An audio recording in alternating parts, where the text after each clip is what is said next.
childcare nightmare continues to grow. Now, the 41 Action News investigators exposed a questionable caregiver with a history of stealing from the elderly. And we have uncovered yet another victim. Brian Cass shows why Overland Park police are now investigating.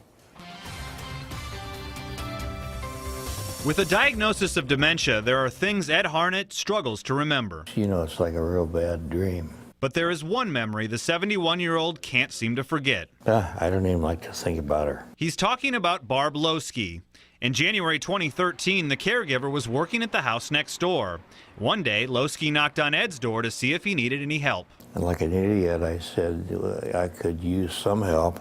Ed hired Lowski to drive him to appointments and to clean the house. But before long, he grew suspicious. She was kind of like somebody in a jewelry store, you know, looking around all the time.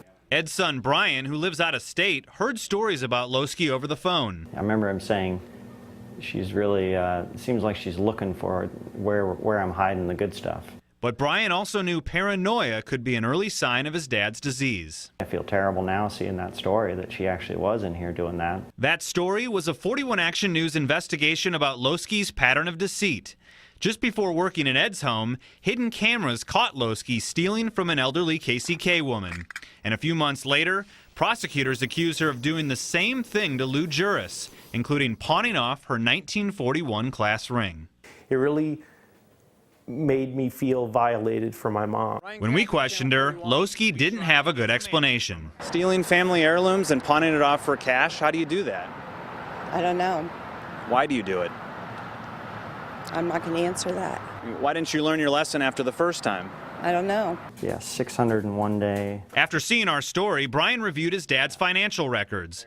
Over an 11-day period, he discovered 6 checks written to Lowski totaling $2,500. On January 31st, Ed wrote 2 different checks. And Brian says his dad also took out $2,000 in cash. She definitely took advantage of him. Nothing stopped her. We showed our story to Ed, who realized he's far from alone. I feel sympathy for them, you know, because she's a real con person.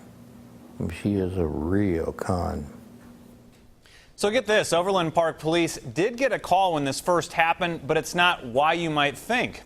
Turns out Lowski actually called the cops on Ed, claiming he threatened her.